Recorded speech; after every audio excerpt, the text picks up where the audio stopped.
বিসমিল্লাহির রহমানির রহিম। আসসালামু আলাইকুম রহমতুল্লাহ। আশা করি প্রত্যেকে ভালো আছেন।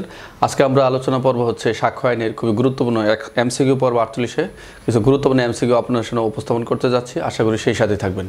তাহলে দেখা যাচ্ছে সাক্ষ্য আইন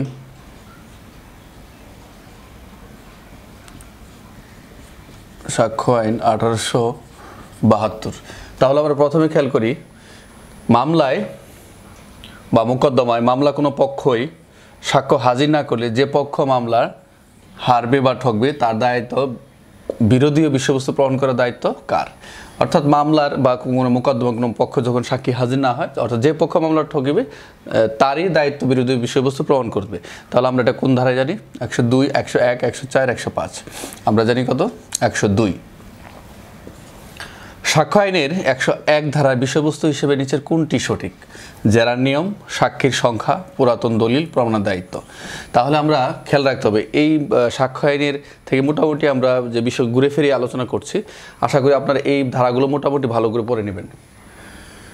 3, কোনো সাক্ষীকে জেরা করার উদ্দেশ্য হচ্ছে ভিন্ন ব্যক্তির ধরন পরীক্ষা, বিভিন্ন দাবি মর্যাদা পরীক্ষা, তর্কিত বিষয়ে সত্য উদ্ঘাটন। অর্থাৎ এখানে আমরা জেরার উদ্দেশ্য হচ্ছে যে তর্কিত বিষয় সত্য উদ্ঘাটন করার জন্য সেটা জেরা করা হয়। 4, সাক্ষ্য গ্রহণের ক্রম সম্পর্কে, অর্থাৎ এই যে সাক্ষ্য গ্রহণের যে ক্রমধাপ বা ধারা, এই সাক্ষ্য গ্রহণ ক্রম সম্পর্কে সাক্ষ্যের কত ধারায়? 135, 37, 38। তাহলে সাক্ষ্য আইনের যে ক্রম ধারায় হচ্ছে 138।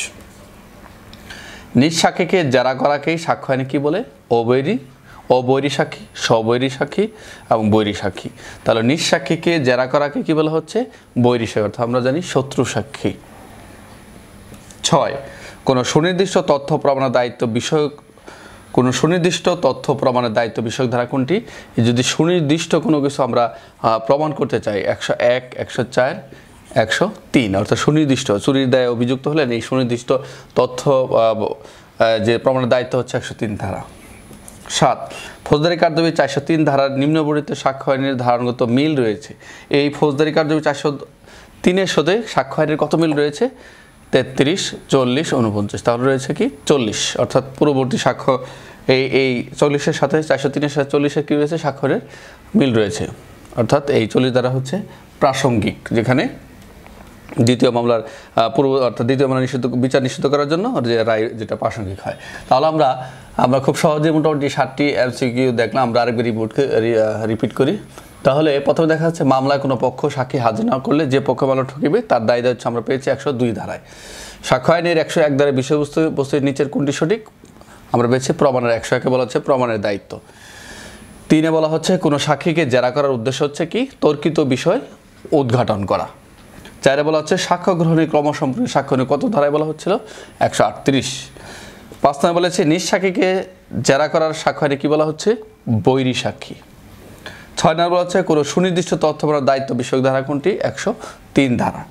ফৌজদারি কার্যবিধি 403-এর সাথে অর্থাৎ নিম্নবর্ণিত সাক্ষ্য আইনের ধারণা মিল রয়েছে, আমরা জানি সাক্ষ্য আইনে 40 ধারা।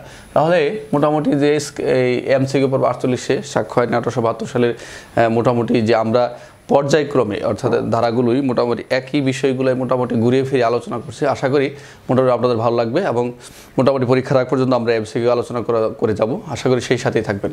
তাহলে আজকের আলোচনা এই পর্যন্তই। প্রত্যেকে ভালো থাকবেন। আসসালামু আলাইকুম রহমতুল্লাহ।